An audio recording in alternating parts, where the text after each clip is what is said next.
एक शहर में एक ढोल वाला रहता था। वह ढोल बजाने में बहुत निपुण था। शहर के अधिकतर कार्यक्रमों में उसे ढोल बजाने का आमंत्रण मिलता था। एक बार एक सॉफ्टवेयर कंपनी में काम कर रहे इंजीनियर लड़के की शादी होने वाली होती है, जिसके लिए ढोल वाले को ढोल बजाने के लिए बुलाया जाता है। शादी बहुत बड़े रईस परिवारों के बीच होती है, इसलिए बहुत बड़े बड़े घर के नामी लोग शादी की दावत में पहुंचते हैं। सभी ढोल नगाड़ों की धुन का लुत्फ उठा रहे होते हैं। ढोल वाला अपनी जबरदस्त संगीत शैली से शादी का माहौल बना देता है, जिससे इंजीनियर बहुत खुश होता है। शादी का कार्यक्रम धूमधाम से संपन्न हो जाता है। इंजीनियर ढोल वाले को अपनी कंपनी में होने वाले एक कार्यक्रम के लिए आमंत्रित करता है और साथ ही उसे कुछ एडवांस रुपया भी देता है। ढोल वाला इतना बड़ा ऑर्डर पाकर खुश हो जाता है। अगले दिन ढोल वाले को नदी के किनारे गणेश विसर्जन के लिए बुलाया जाता है। नदी के घाट में लोगों की भीड़ इकट्ठा होती है। गणेश जी की बहुत सी मूर्तियां विसर्जित होने आई होती हैं। इसी बीच ढोल वाला ढोल को पीटते हुए गणेश जी का विसर्जन करवाने लगता है, लेकिन गलती से उसका पैर फिसल जाता है और वह नदी में गिर जाता है। पानी में गिरते ही उसके गले से उसका ढोल निकलकर नदी की धारा में बहने लगता है, लेकिन ढोल वाले को भीड़ में खड़े कुछ लोग पकड़कर खींच लेते हैं, जिससे वह नदी में बहने से बच जाता है। ढोल वाला अपने ढोल को खोकर दुखी होता है, इसलिए वह नदी के किनारे किनारे पानी के बहाव की दिशा में आगे तक पैदल ही ढोल खोजने जाता है।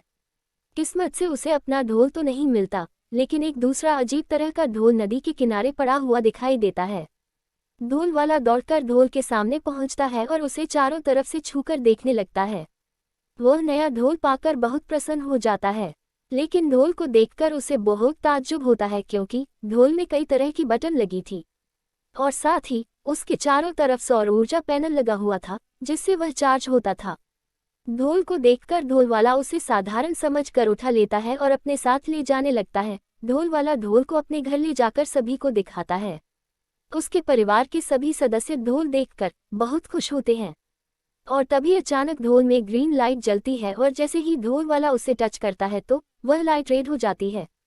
ढोल वाला थोड़ा घबराने लगता है, लेकिन उसे लगता है कि यह कोई लाइट से बजने वाला ढोल होगा। अब वह धीरे धीरे ढोल बजाकर अपने धुन का रियाज करने लगता है। अचानक ढोल में कई रंगों की लाइट जलने लगती हैं। ढोल वाला डर की वजह से ढोल बजाना रोक देता है और दूर खड़ा हो जाता है। उसके परिवार के सभी सदस्य ढोल को देखकर डरने लगते हैं।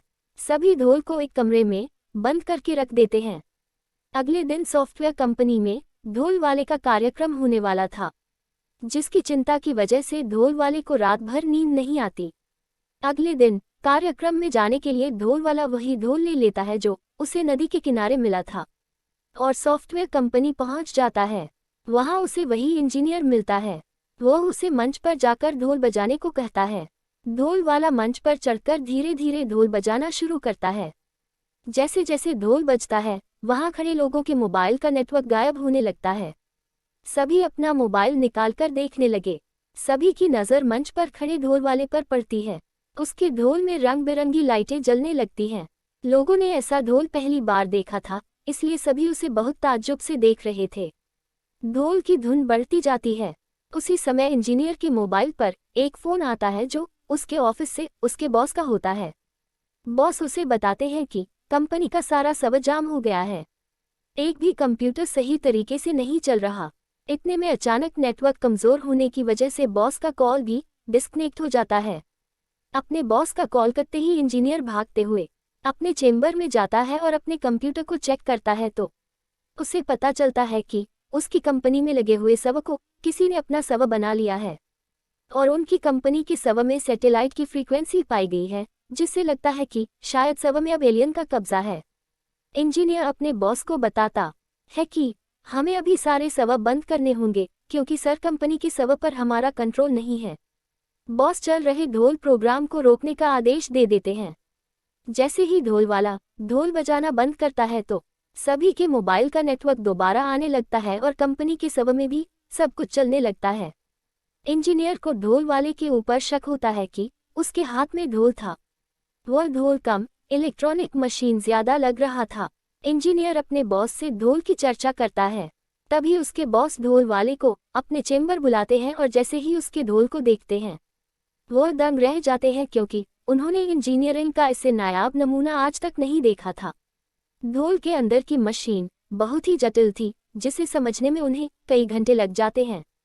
ढोल के परीक्षण के बाद उन्हें पता चलता है कि यह कोई ढोल नहीं बल्कि एलियन का संपर्क साधने का यंत्र है, जिसे डिजिटल फ्रीक्वेंसी की मदद से चलाया जाता है। ताज्जुब की बात तो यह थी कि ढोल वाले की धुन में एलियन से संपर्क साधने की तरंगें निकलती थी, लेकिन जब कोई और उस धुन को बजाता था तो एलियंस के संपर्क में नेटवर्क प्रॉब्लम आने लगती थी। दरअसल ढोल की तरह दिखने वाला यंत्र ढोल वाले से ब्लूटूथ की तरह कनेक्ट हो चुका था, और अब ढोल वाला ही एलियंस को पृथ्वी में तबाही मचाने से रोक सकता था।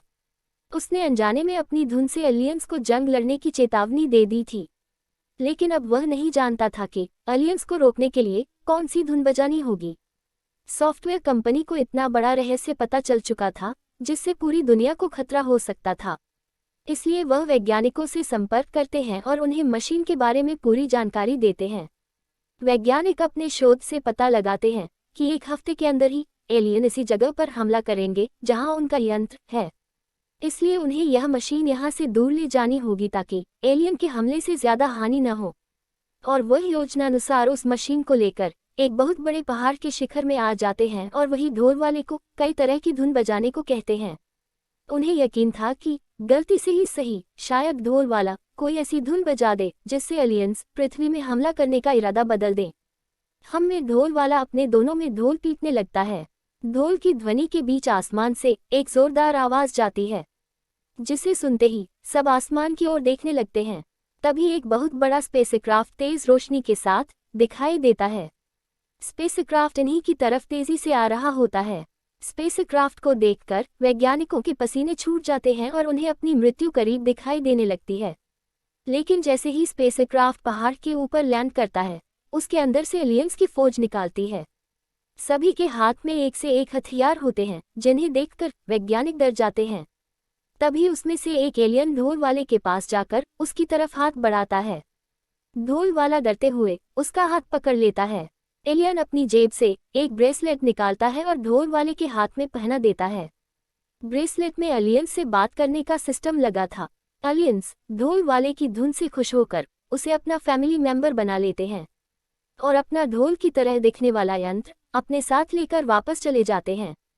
वैज्ञानिक ढोल वाले के हाथ में ब्रेसलेट देखकर दहशत में होते हैं, लेकिन ढोल वाला ब्रेसलेट की सारी कमांड समझ चुका था। वो उन्हें समझाता है कि आप लोग चिंता मत करो, एलियंस हमें कुछ नहीं करेंगे। इस ब्रेसलेट के जरिए मैं उनकी बातें समझ सकता हूँ। दरअसल एलियन ने मानसिक तरंगों के जरिए ब्रेसलेट को चलाने का तरीका ढोल वाले को सिखा दिया था। ढोल वाला अब एक महत्वपूर्ण इंसान था। वैज्ञानिक ढोल वाले को सम्मान के साथ उसके घर भेजते हैं और उसे एलियन से जुड़ी हुई रिसर्च टीम में शामिल होने का अवसर देते हैं। ढोल वाले की किस्मत बदल चुकी थी। अब वह स्पेस रिसर्च सेंटर का एक ऐसा वैज्ञानिक बन चुका था जो एलियन से सीधे उन्हीं की भाषा में बात कर सकता था।